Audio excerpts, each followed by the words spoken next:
Bonjour à tous et bienvenue à Catch Club. On se retrouve pour les résultats de Raw du 21 août 2023 et hier soir on a Shinsuke Nakamura qui nous a révélé ce qu'il a dit à Seth Rollins la semaine dernière.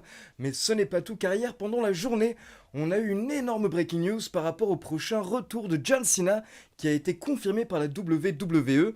Donc je vais vous expliquer tout ça dans un instant. Mais juste avant de se lancer dans les résultats, je tiens à rappeler que je serai absent ce week-end car je me rends à Londres pour 2 shows de catch. Samedi, je serai à l'anniversaire de la Rev Pro avec comme main event Will Ospreay contre Shingo Takagi. Et le lendemain, je serai à Wembley pour AEW All-In. Donc forcément, ce week-end, il n'y aura pas de vidéo, il n'y aura pas de résumé de SmackDown, mais je vous ferai un petit résumé une fois que je serai rentré. Et donc c'est parti pour les résultats de Raw. Et pour info, hier soir, la WWE était à Québec City. Donc le show démarre avec l'entrée de Sami Zayn. Et là, littéralement, vous avez la foule qui a explosé pendant plusieurs minutes. Un accueil tout simplement incroyable pour Sami Zayn, qui a ouvert le show avec quelques mots en français. Et pour info, on a plusieurs superstars qui ont parlé français hier soir pendant le show. Sauf que directement, Sami Zayn a été interrompu par Judgment Day. Sauf que là, Sami Zayn a demandé à Judgment Day s'il pensait vraiment que Sami Zayn était venu tout seul à Québec City. Et là, vous avez Kevin Owens qui effectue son retour et une autre méga pop. Donc là, ça part en bagarre, Kevin Owens et Sami Zayn prennent l'avantage. Et vous avez Kevin Owens qui prend le micro pour nous dire que ça fait longtemps qu'il n'a pas eu un match. Donc ce soir, il demande un match par équipe contre n'importe quel 2 membres de Judgment Day. On enchaîne avec le New Day contre Drew McIntyre et Matt Riddle, une équipe qui se débrouille plutôt bien ces dernières semaines, mais hier soir ils n'ont rien pu faire, car au bout de quelques minutes vous avez les Viking Raiders qui sont intervenus pour s'attaquer à Drew McIntyre, et donc pendant ce temps Kofi Kingston en a profité dans le ring pour porter le Trouble in Paradise sur Matt Riddle pour la victoire. Et après le match, les Viking Raiders ont attaqué les 2 équipes, mais au final, McIntyre a réussi à reprendre l'avantage et à les sortir du ring. Et un peu plus tard, on retrouve McIntyre et Riddle en coulisses. Et on a McIntyre qui fait comprendre à Riddle qu'au final, ça ne va pas marcher entre eux, donc il vaut mieux qu'ils arrêtent de faire équipe. Mais là, vous avez les New Day qui débarquent et qui conseillent à Matt Riddle et McIntyre de persévérer car il y a quelque chose, ils travaillent bien ensemble. Donc au final, Riddle supplie McIntyre de au moins faire encore un match avec lui. Et là, McIntyre ne dit pas non, et il s'en va, donc Riddle garde espoir. Ensuite, on passe en coulisses pour une petite interview de Finn Balor et de JD McDonough, et on a l'intervieweur qui demande justement à JD quelle est sa relation avec Finn, et quel est l'effet de leur relation sur Judgment Day. Et JD répond simplement que Finn Balor est comme un frère pour lui, et du coup, justement, selon lui, ça renforce sa relation avec Judgment Day. Mais là, vous avez Rhea Ripley et Dominic qui interviennent pour dire à Finn Balor qu'ils doivent discuter par rapport à qui seront les 2 adversaires qui vont affronter Sami Zayn et Kevin Owens un peu plus tard. Donc les membres de Judgment Day s'en vont, et JD voulait les suivre, mais là, Rhea Ripley l'a arrêté en lui disant que c'était une discussion uniquement pour les membres du clan. Ensuite, on a une petite vignette de Shayna Baszler, puis on enchaîne avec une interview de Gunther qui nous dit que ce soir, le conte de fées de Chad Gable va prendre fin. Et justement, on enchaîne avec Gunther contre Chad Gable pour le titre intercontinental. Et bien entendu, on a eu un excellent match d'environ 13 minutes, et à la fin, les 2 catcheurs sont à l'extérieur du ring, et vous avez Gunther qui chope Chad Gable. Mais là, d'un coup, Chad Gable s'enlève, et Gunther met un chop au poteau de coin de ring. Donc Gunther s'explose la main, et derrière, Chad Gable en profite pour lui porter une souplesse par-dessus les barrières. Donc Gunther est un petit peu KO au premier rang, mais pendant ce temps, Chad Gable remonte dans le ring, juste avant la fin du compte de 10. Donc Chad Gable remporte le match par décompte à l'extérieur. Mais directement derrière, vous avez Ludwig Kaiser et Giovanni Vinci qui gueulent sur la pauvre Samantha en lui disant d'annoncer que Gunther est toujours le champion intercontinental, car pour rappel, le titre ne change pas de main lors d'une victoire par décompte.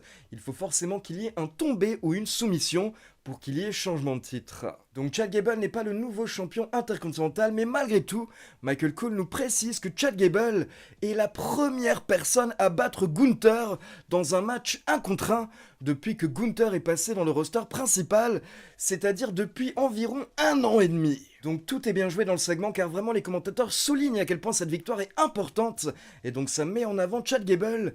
Mais pendant ce temps, Gunther a été protégé vu qu'il n'a pas perdu par tombée ou soumission Et du coup, ça laisse un grand moment à venir, le moment où Gunther perdra pour la première fois par tomber aux soumissions dans un match solo dans le roster principal. Mais du coup, forcément, quelques instants plus tard, on retrouve Gunther en coulisses avec Imperium. Et Gunther est méga vénère, donc il dit à Ludwig Kaiser et Giovanni Vinci qu'ils doivent arranger les choses, et il leur demande justement ce qu'ils vont faire pour arranger les choses. Puis dans un autre coin des coulisses, on retrouve les membres de Judgment Day qui essaient de se mettre d'accord par rapport au main event. Et là, le problème, c'est que Finn Balor et Damian Priest veulent tous les deux faire équipe avec Dominic Mysterio. Donc ils n'arrivent pas à se mettre d'accord. Et ça commence encore une fois à être un petit peu tendu. Et là, Rhea Ripley n'en peut plus. Donc au final, elle explique qu'elle leur a laissé le choix. Et ils n'ont pas réussi à se mettre d'accord. Donc c'est elle qui va décider. Ensuite, on a une petite interview babyface de Cody Rhodes où il nous a hypé par rapport au main event. Puis on enchaîne avec une vignette de Shinsuke Nakamura. Et là, Nakamura nous révèle ce qu'il a dit à Seth Rollins la semaine dernière. Nakamura nous révèle qu'il a dit à Rollins « Je suis au courant pour ton dos, je sais pour ton dos ». Et donc Nakamura nous explique qu'en fait il s'agit du point faible de Seth Rollins.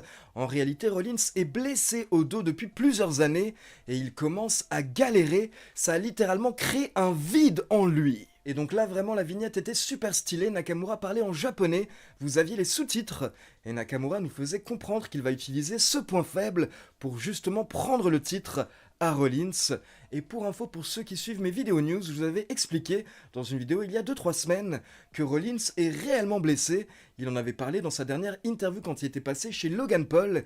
Il avait expliqué qu'il était blessé au niveau du bas du dos depuis 2019. Et depuis, en gros, il fait avec. Donc on est dans une situation où, comme souvent, la WWE va mêler la vie réelle à la fiction, aux storylines.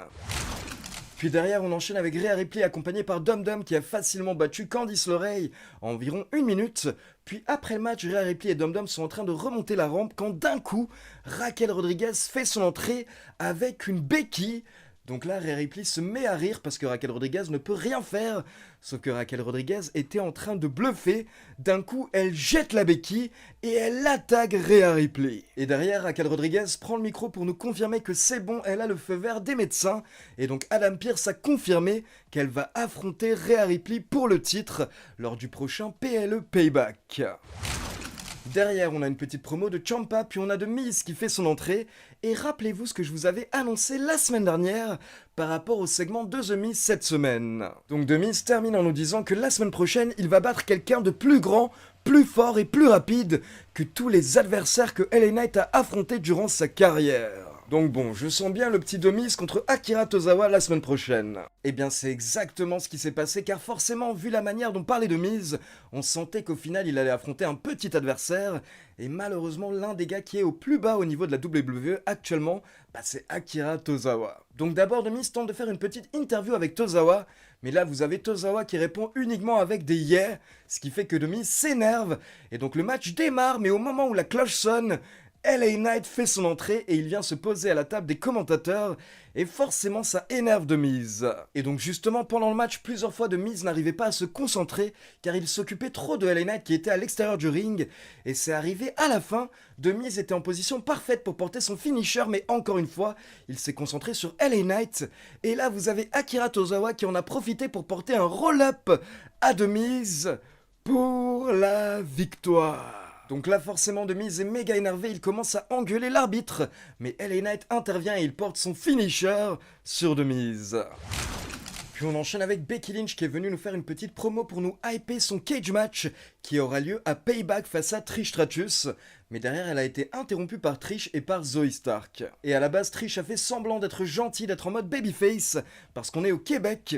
Mais rapidement elle s'est retournée contre la foule, elle s'est moquée d'eux. Et en gros à la fin du segment vous avez Becky qui nous annonce que la semaine prochaine elle affrontera Zoe Stark dans un Falls Count Anywhere match. Puis on enchaîne avec les championnes par équipe Chelsea Green et sa nouvelle partenaire Piper Niven contre Katana Chance et Kayden Carter. Et là en gros, c'est Piper Niven qui a fait le taf, elle a remporté le match et ensuite elle est repartie avec Chelsea Green sur ses épaules. Et avant le match, il y a également eu une petite promo entre les championnes et en gros l'image que ça nous donne, c'est que dorénavant Chelsea Green ne peut plus rien dire et c'est Piper Niven qui décide. Puis derrière, on enchaîne avec une interview du champion Ced Rollins qui nous confirme que c'est vrai, il a bien 2 fractures au niveau du dos, il est blessé depuis 2019 et forcément avec le temps ça s'empire, donc il ne sait pas combien de temps il va encore pouvoir continuer à catcher à ce niveau. Mais Ced Rollins nous dit que ça fait partie du job et que blessure ou pas, il va se débarrasser de Nakamura. Et là, il se plaint du fait que Nakamura n'est pas présent cette semaine à Rome et il lui donne rendez-vous dans le ring la semaine prochaine. Puis juste avant le main event, on a les commentateurs qui nous parlent de la news par rapport à John Cena. Et ils ont dû en parler au moins 10 fois hier soir. Donc pour info, hier lundi, vous avez le média Fox Sports qui a annoncé pendant la journée que John Cena va effectuer son retour en septembre à la WWE. En effet, John Cena sera présent le 1er septembre à SmackDown. Puis une semaine plus tard, le 8 septembre, il sera également présent à un méga live event de la WWE en Inde. Sauf qu'à la base, on ne savait pas si Cena allait catcher ou pas, mais quelques minutes plus tard, vous avez Cena qui a posté un message sur Twitter pour nous dire qu'il est tellement heureux de catcher pour la première fois de sa carrière le 8 septembre en Inde, donc c'est confirmé.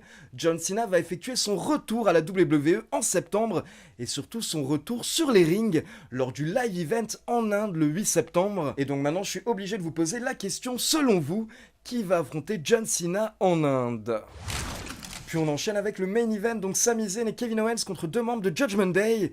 La musique de Judgment Day démarre, et là vous avez Rhea Ripley qui pousse Damian Priest et Finn Balor. Et en gros, hier soir, Rhea Ripley les a forcés à faire équipe, car elle n'en peut plus de les voir se chamailler. Donc le match démarre et au bout de quelques minutes, vous avez JD McDonough qui tente d'intervenir pour aider Finn Balor. Donc il tente de lui passer la mallette Money in the Bank. Mais là, vous avez Kevin Owens qui intervient et qui effectue une interception. Donc Kevin Owens se retrouve avec la mallette Money in the Bank et au final c'est lui qui l'utilise et il frappe Finn Balor avec la mallette.